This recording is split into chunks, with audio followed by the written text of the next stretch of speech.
me.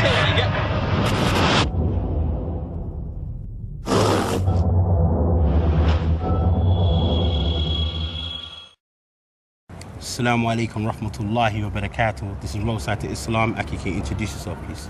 Assalamu alaikum rahmatullahi wa barakatuh. I go by the name of Massacre, aka Bsubbillah. Aki, how long you been Muslim for? Been Muslim for about coming on 5-6 years, alhamdulillah. Aki, can you tell us a little bit about your life, how it was before you started practicing Islam? Before Islam, I didn't know nothing about the deen. All I knew about was my environment. I lived in a neighborhood. I grew up in Chalkhill Estate.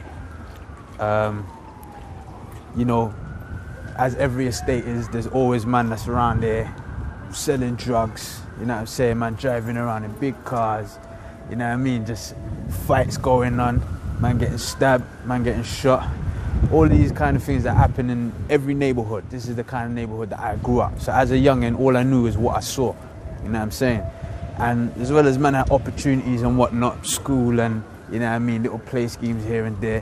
When I'm looking around, I see man getting it in, and I'm a young buck, 17, you know what I mean? I want to get it in too, you know what I mean? I want to make some of that money as well. I want to roll in what I see man rolling in. So I don't really want to be in school or be in college or whatever. But I had to use my environment to benefit me. And as a youth man, when I was younger, I had my own place early. So I had to survive pretty much by myself. I didn't have mummy and daddy there putting food on my plate, on my table, putting clothes on my back and whatnot. Bills had to be paid, you know what I'm saying? When the electric's done, the electric's done. You know what I mean? No money on the key. So you have to go out there and get money and put electric in your house, put food in your yard. So most man, I mean, everybody come from a different backgrounds when it comes to this road thing. And me, I would say that I weren't really on the hype. You know what I mean? Even though I was on the road, I still was into knowledge and reading and whatnot. But at the same time, man was trying to put food on the table. You know what I mean? And the only way I knew how to get it was the only way I knew best. I didn't have no national insurance number to go and work or all of them kind of things. I was young, had my own yard, I needed peas. So if you have something that I want, I'm taking it. You know what I'm saying? Robberies, you know what I'm saying? Man, that's how man's surviving. Drugs. You know what I mean? Selling drugs, that's how man's surviving. And to be quite honest, because everybody is surviving like that in the neighborhood, it's so congested and, you know what I mean? It was normal, you know what I mean? That's the normal lifestyle. If you see, like, when a man comes back to the hood and say, yeah, boy, look what I got, and, you know what I'm saying, look, just did this move and whatnot. He was like, what are you doing? You know what I mean? You shouldn't be doing, there was none of that, you know what I mean? It was like, yeah? How can I get in too? You know what I'm saying? When's the next move? What's cracking? You know what I mean? But that's how man was eating. You know what I mean? That's how I was trying to get by. And as far as I was concerned, it was normal for me. I didn't know about Islam or I knew about the Creator. I believed in the Creator and whatnot. But for Islam, it was just straight ignorance. I was an ignorant guy to an extent. You know what I mean? But alhamdulillah. Obviously, living that lifestyle, there's consequences, you know what I mean? And one of the consequences is prison. And yeah, prison's seen me quite a few times, you know what I mean? I've seen prison quite a few times, and it's not something that to glorify. Now, today, like what I'm doing now, and I use it as an example to try and stir others who are going through the same situation, stir them away from it, and try and just give them an opportunity to see the obstacle. And they can get around it. They don't have to go through it like how I did. So I just try to use my lifestyle as a way to benefit other people. So prison was another thing, you know what I mean? And I mean, a lot of people ain't built for prison, you know what I mean? A lot of people, they crack. Man, rip their sheets, tie it up, find somewhere to hang it, and that's it.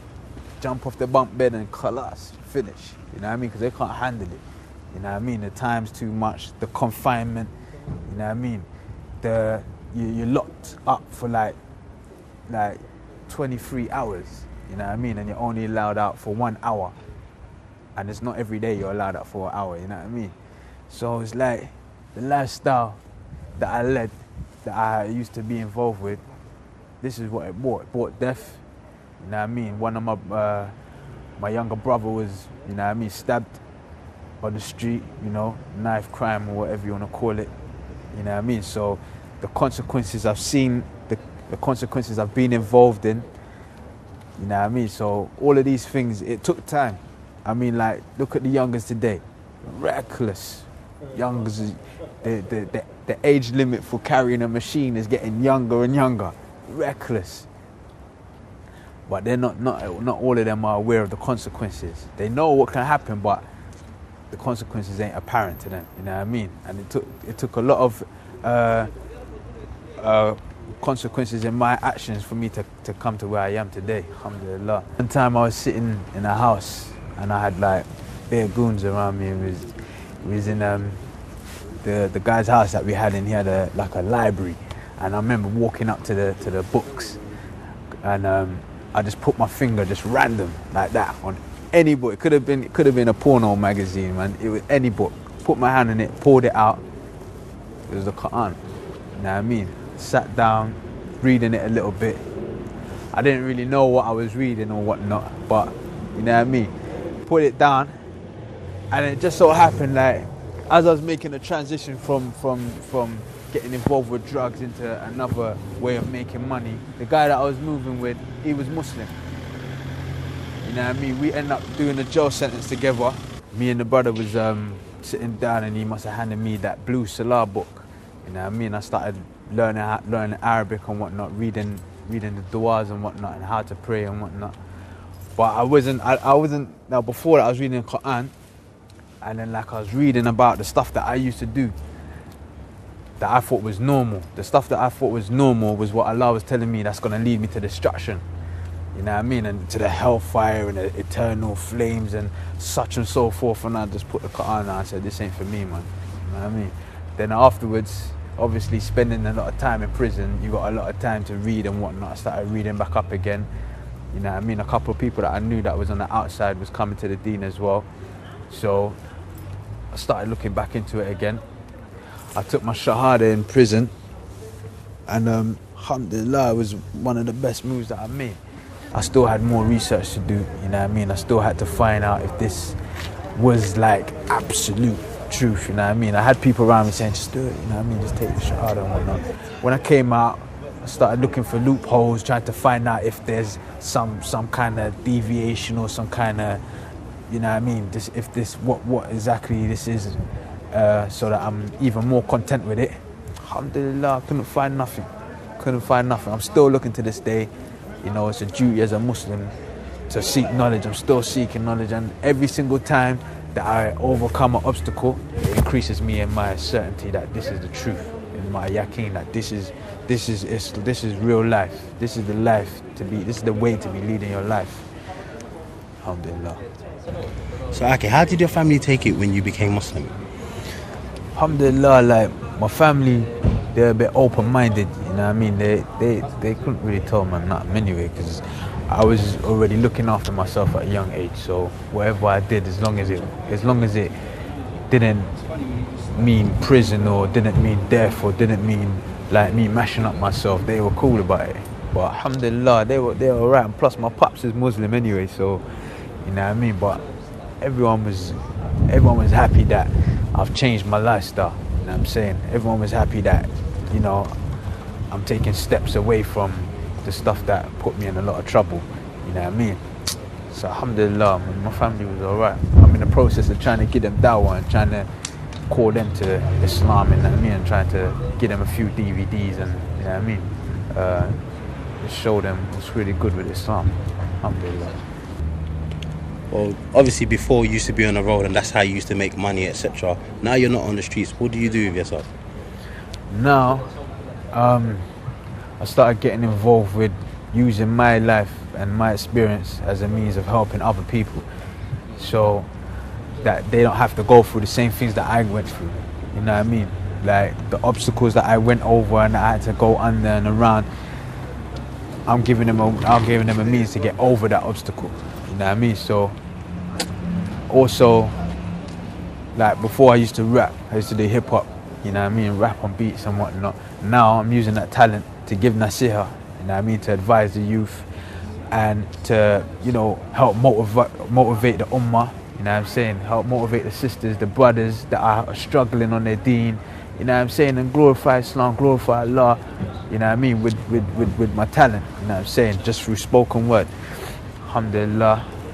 I've been through gone to prisons, you know what I'm saying? Sat down with the youth in the prisons, speak with them, you know what I'm saying? Get them ready and prepared for what they're gonna face when they're released. You know what I'm saying? What to expect, how to use their time, so that when they're in the pen, they don't feel like a caged animal. You know what I'm saying? They don't feel confined as such. They feel like they're there to reform themselves. You know what I'm saying? They're there to help build themselves, so that when they're released, you know, they feel like they're prepared. They've got the necessary tools to be prepared for when they step out. You know what I mean?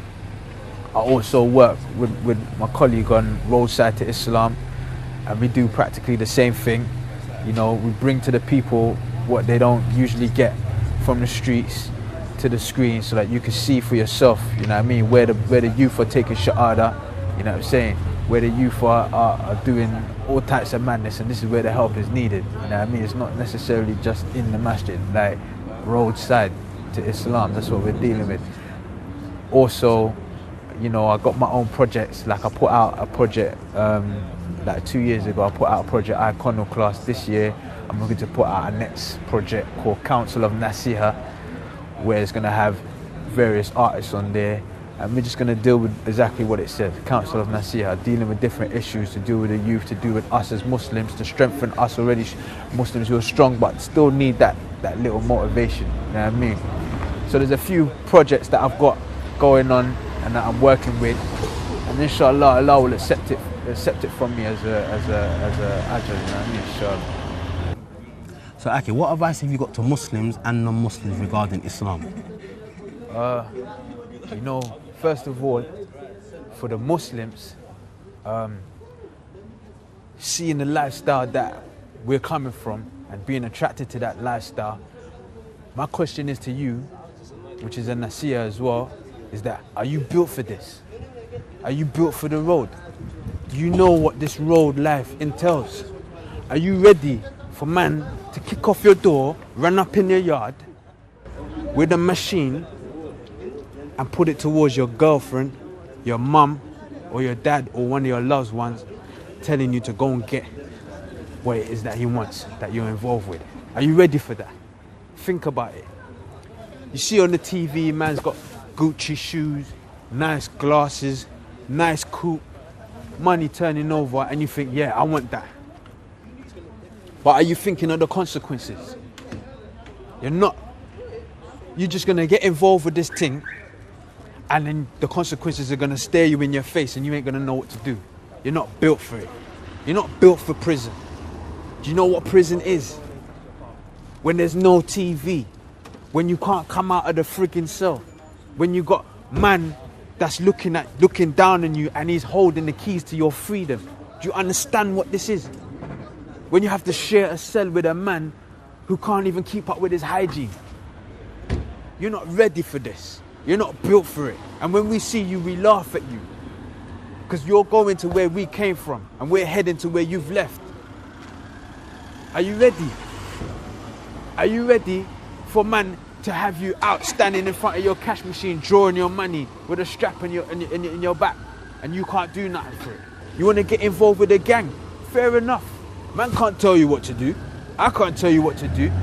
Are you ready to ride with your gang though? Are you ready to go to another man's area and poke up some youth? And the youth's dead and you can't even remember why you did it in the first place. Don't get it twisted when you listen to these rap tunes.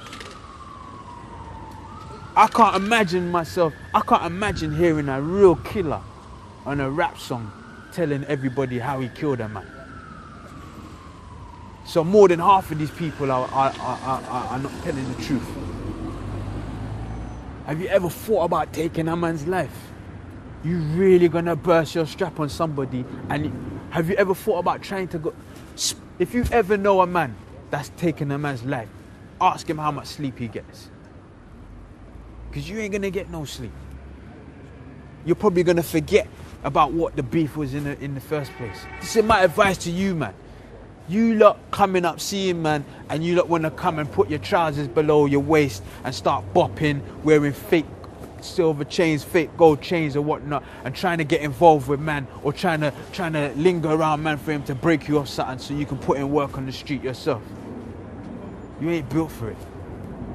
Especially if your upbringing was Islam. Your parents taught you Islam. And the girls, the Muslim girls that are leaving their deen and they're coming on the road, you want to be like these girls. Before we was Muslims, we mashed these girls and throw them away like it's nothing. Is this what you want to be like? We don't respect you. If this is what it is, we don't respect you. You're gonna go to a place and be like the people who are not clean. Every man knows this girl. Every man's been through this girl. And you want to be like that. You want to undress yourself and just wear a head wrap and start throwing your body around like one of these girls. Khalas, do your thing, innit? But know that these men, yeah, they don't look at you as a pearl of Islam, as if paradise is below your feet. All you are to them is just another thing. It's just another something to mash. That's it. Is that what you want for yourself? Wait until you're ready to get married. Peak. When you're ready to get married, then you start thinking about all the guys that you've been with. And you got a nice brother and he wants to know what's cracking with you. Yeah, there's going to be a lot of things cracking because you've been around. No one don't want to marry you no more. You know what I'm saying? You're going to find it hard. May Allah make it easy for you. For the non-Muslims, it's only a matter of time. My advice to you, especially the ones that know me and that, is before you die, even though you don't know when you're going to die, just take a time out to look into Islam instead of hearing what other people are saying. Find out what Islam is for yourself. Try and fill that void in your heart, that space in your heart that is just never seems to disappear, no matter how much guap you get, no matter how much things that you have or that you've attained. The gap can't fill up. Just take the time to look into Islam. You know what I'm saying? The man them that are not Muslim and they're in jail, you got time. Grab the Quran, grab something that is relative to Islam, proper Islam. Look into it and see what's going on. To my brothers who are practicing, my advice, and this is not just advice for you, this is advice for me as well, is Aki, man's got to keeping on, you know what I'm saying? Until we die, it's a never-ending struggle. You know what I'm saying? I have my own fitness as well. As you know, I do this music thing. I used to do this music thing hard. And I had opportunities to rap with people that I used to look up to with this music thing. I stopped doing it. But who says it's easy to stop, to maintain it like that? It's not easy. I'm still struggling with my fitness and I'm imploring you, man, to do the same thing too. And if you need brothers around you or need brothers, it's not a pride thing. You know what I'm saying? We're all going through the same thing and we all got the same goal. Holla at man. You know what I'm saying? Go gym or go do something other than the things that is gonna be held against you on the final day. Alhamdulillah, that's the nasiyah that I have to give to you guys, and inshallah you lot benefit from it and make dua for us. Alhamdulillah. Jazakallah khairan. To see more exclusive interviews, go to www.roadsidetoislam.com. Assalamu alaikum wa rahmatullahi wa barakatuh.